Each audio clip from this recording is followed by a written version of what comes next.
இந்த வீடியோவில் இந்த கோல்ஸ்லாம் எல்லாத்துலேயும் கண்டிப்பாக இருக்கணுன்ற சில கோல்ஸ் வச்சுருக்கேன். அது எல்லாருமே கண்டிப்பாக இருக்கணும். பிகாஸ் இதுக்கு எந்த ஏஜ் குரூப்போ இல்லை எந்த வேலை செய்கிறீங்க இதெல்லாம் தேவையே இல்லை. மீன் ஒரு 10 ஏஜ் ஆர் 15 ஏஜ்க்கு மேலே இருந்தாலே போதும். இதெல்லாம் கண்டிப்பாக தேவை. First one, read 1 book 1 month. ஒரு மாதத்துக்கு அட்லீஸ்ட் ஒரு புக்காச்சும் படித்து தான் ஆகணும்.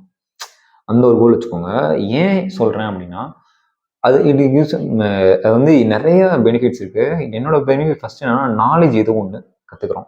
செகண்ட் ஒன்று ஸ்க்ரீன் டைம் குறையும். அதாவது அட்லீஸ்ட் ஃபோன் அந்த புக்கு படிக்கிறதுல அந்த டைம்லயாச்சும் ஸ்க்ரீன் டைம் ஃபோன் பார்க்காம இருப்போம். அதனால நமக்கு நிறைய நல்லது இருக்கும். ஸோ ஒரு புக் 1 மந்த் இந்த ஒரு வச்சுக்கோங்க. ஒரு மாதத்துக்கு அட்லீஸ்ட் ஒரு புக்காச்சும் படித்து முடிக்கணுன்ற ஒரு கோல் எல்லாத்துலேயும் கண்டிப்பாக இருக்கணும். நானும் வச்சுருக்கேன், நிறையா புக்ஸ் வச்சுருக்கேன். அண்ட் அதை பற்றி இன்னும் நிறைய அடுத்த வீடியோ சொல்கிறேன். என்னென்ன புக்ஸ் வச்சுருக்கேன், ஏன் அதெல்லாம் படிக்கிறேன் அப்படின்ட்டு, அதுலேருந்து என்னெல்லாம் பெனிஃபிட் பண்ணுறேன் அதையும் சொல்கிறேன். ஓகே, ஃபர்ஸ்ட் திங் நீங்கள் யாராக வேணா இருங்க, எந்த புக்காக இருக்கட்டும், அட்லீஸ்ட் ஒரு புக் 1 மந்த் படிங்க. இந்த ஸ்டோரி புக்காக இருக்கட்டும், it maybe any self improvement புக்காக இருக்கட்டும், ஆர் ஃபினான்ஸ் பற்றியாக இருக்கட்டும், ஆர் ஏதோ ஒரு கதை புக்காக இருக்க கூட இருக்கட்டும், ஒரு மாதத்துக்கு ஒரு புக் கண்டிப்பாக படித்து தான் ஆகணும். ஸோ அந்த ஒரு கோல் வச்சுக்கோங்க. Second one, 4 days per week exercise பண்ணுங்கள். அதாவது நான் ஏன் 4 days பெர் வீக் அப்படின்னு சொல்கிறேன் அப்படின்னா, நிறைய பேருக்கு எக்ஸசைஸ் பண்ணுறது ஒரு நாள் பண்ணோம் அப்படின்னா அடுத்த நாள் பண்ணாமல் விட்டுருவோம். ஓகே, அதனால் ஒரு நாள் விட்டு ஒரு நாள் அப்படின்னு கூட வச்சுக்கோங்க. ஆனால் ஒரு வாரத்துக்கு அட்லீஸ்ட் 4 days ஆச்சு முடிஞ்ச அளவு எக்ஸசைஸ் பண்ணுங்கள். முடிஞ்ச அளவுக்கு எக்ஸசைஸ் கூட பண்ண முடியலப்பா, ஏன்னா எல்லா நாளுமே உங்களால் வாக்கிங் போக முடியும், எல்லா நாளுமே ஜாகிங் போக முடியும், ஸ்கிப்பிங் பண்ண முடியும், அட்லீஸ்ட் ஸ்விம்மிங்காச்சும் போங்க. ஓகே, இந்த மாதிரி ஏதோ ஒரு எக்ஸசைஸ் கண்டிப்பாக வச்சுக்கோங்க. அது ஹோம் ஒர்க் அவுட் கூட நீங்கள் பண்ணலாம். இந்த மாதிரி ஏதோ எக்ஸசைஸை ஒரு வீக்குக்கு 4 days பண்ணுங்க. அந்த ஒரு கோலாக வச்சுக்கோங்க. ஓகே, எந்த கோலுமே இல்லாததுக்கு இது மாதிரி கோல் வச்சுக்கிட்டா it will be better. Third one, spend time with family. என்ன ப்ரோ சொல்கிற, ஃபேமிலி கூட தானே இருக்கோம் அப்படின்னா, நான் அந்த மாதிரி சொல்ல ஃபேமிலி ஓகே ஃபேமிலியில் தான் இருக்கோம், உங்கள் ஃபேமிலியில் தான் இருக்கோம். நான் எப்படி சொல்ல, ஒரு ரூமில் இருக்கோம், அம்மா கிச்சனில் இருக்காங்க, அப்பா ஹாலில் இருக்காரு, வேலை போயிட்டு வருவார், ஹாலில் உட்காருவார், டிவி பார்ப்பாரு, கிராண்ட் ஃபாதர் அண்ட் மதர் வெளியே வந்திருப்பாங்க. இந்த மாதிரி தான் இருக்கும். பட் நான் அப்படி சொல்ல. இப்போ நம்ம டைனிங் டேபிளுக்கு வந்துட்டோம்னு வைங்களேன், ஒரு 10 years முன்னாடி இந்த மாதிரி இப்போ கிடையாது. எல்லாருமே இப்போ குரூப் ஆஃப் ஃபேமிலியாக உட்காந்தாலே ஃபோன் தான் பார்த்துட்டு இருக்கோம். அங்கேயும் உட்காந்து ஃபோன் தான் பார்த்துட்டு இருக்கோம். டைம் அவங்க கூட பேச மாட்டோம், ஷேர் பண்ண மாட்டோம்.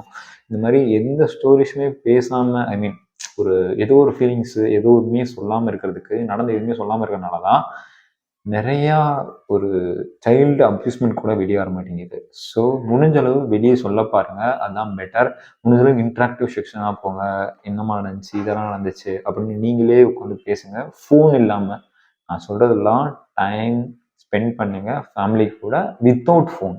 பிகாஸ் ஃபோனுன்றது இப்போ நிறைய இடத்துக்கு வந்துச்சு. பிகாஸ் ஒரு 5 yearsக்கு முன்னாடி எங்கள் அம்மா கூட உட்காந்து பேசினேன் அப்படின்னா எங்கள் அம்மா என்ன சொல்லுவாங்க, இந்த மாதிரி ஃபோன் யூஸ் பண்ணாங்க அப்படின்ட்டு. பட் இப்போது நான் சொல்ல வேண்டிய கட்டாயத்துக்கு வந்துருக்கு.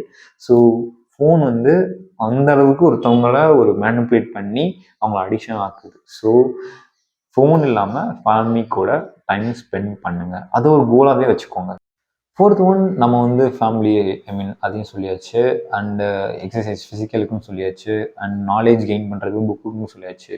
ஓகே, லாஸ்ட் ஃபோர்த்து ஒரு ஹெல்த்தி ஃபுட். அதாவது 1 வீக்குக்கு அட்லீஸ்ட் 5 days ஹெல்த்தியாக சாப்பிடுங்க. லாஸ்ட் 2 days கூட என்ன ஆச்சு அப்படின்னு கேட்டால், அது லாஸ்ட் 2 daysல கண்டிப்பாக நீங்கள் ரீல்ஸ் பார்ப்பீங்க, கண்டிப்பாக ஷார்ட்ஸ் பார்ப்பீங்க, யூடியூப் ஷார்ட்ஸ், கண்டிப்பாக உங்கள் ஃப்ரெண்ட்ஸ் போட்ட ஸ்டோரி பார்ப்பீங்க. இந்த மாதிரி எல்லாமே பார்த்துட்டு அவங்களுக்கு ஒரு ஆசை வரும், கண்டிப்பாக ஜங்க் ஃபுட் சாப்பிடணும் அப்படின்ட்டு, பர்கர் சாப்பிடணும்னு ஆசை வரும், பீஸா சாப்பிடணும் ஆசை வரும், அது ஃப்ரெஞ்ச் ஃப்ரைஸ் சாப்பிடணும் வரும், KFC சிக்கன் சாப்பிடணும் ஆசை வரும், பிரியாணி சாப்பிடணும் ஆசை வரும்.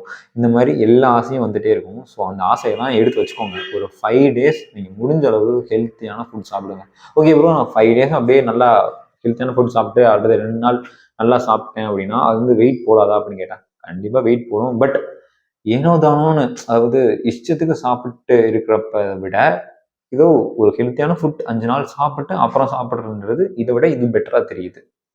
ஸோ 1 வீக்கில் 5 days ஹெல்த்தி ஃபுட் சாப்பிடுங்க. முடிஞ்சளவு எவ்வளோ ஹெல்த்தியாக சாப்பிட முடியுமோ அவ்வளோ சாப்பிடுங்க. ப்ரோட்டீனை சென்டர் பண்ணுங்க. ப்ரோட்டீன் தான் ஃபஸ்ட்டு மெயின் பார்ட்டாகவே வச்சுக்கோங்க. அதை சுற்றி மற்ற பார்ட், அதாவது ஃபேட்டாக இருக்கட்டும், மற்ற மினரல்ஸும் மற்ற பார்ட்லாம் சுற்றி தான். ஃபஸ்ட்டு நமக்கு ப்ரோட்டீன், அதுதான் முக்கியமாக எடுத்துக்கோங்க. அது எந்த ஒரு சோர்ஸாக வெஜிடபிளாக இருக்கட்டும், ஃப்ரூட்ஸாக இருக்கட்டும், அது ப்ரோட்டீன் பவுடராக கூட இருக்கட்டும், இது மாதிரி நிறையா ப்ரோட்டீன் ஃபுட்ஸுக்கு ஐ மீன் ஒரு ஆயில் இல்லாமல் சமைக்கிறதா இருக்கட்டும், ப்ரோட்டீன் ஃபுட்ஸ்ன்னு நம்ம யூடியூப்பில் சர்ச் பண்ணாலே நிறையா வரும் ப்ரோட்டீனுக்குன்னே. ஹை கண்டென்ட்டான ப்ரோட்டீன் வச்சு ஒரு ஃபுட் பண்ணியிருப்பாங்க. அது ரொம்ப சிம்பிளாகவும் இருக்கும், ரொம்ப டேஸ்ட்டாகவும் இருக்கும். ஸோ அந்த மாதிரி சாப்பிட்டு பாருங்கள். அந்த 5 டேஸ் வந்து நமக்கு only healthy food, no junk food. Okay, last but not least side hustle. அதாவது சைடில் நீங்கள் வேலை பாருங்கள், காலேஜ் படிங்க, ஸ்கூல் படிங்க, அது ஹவுஸ் ஒய்ஃபாக இருங்க, என்ன வேணால் பண்ணுங்க. ஆனால் சைடில் ஏதோ ஒரு பிஸ்னஸோ ஏதோ ஒன்று கற்றுக்கிட்டுருங்க. ஸ்கில், அதாவது கைத்தொழில்னு சொல்லுவாங்க.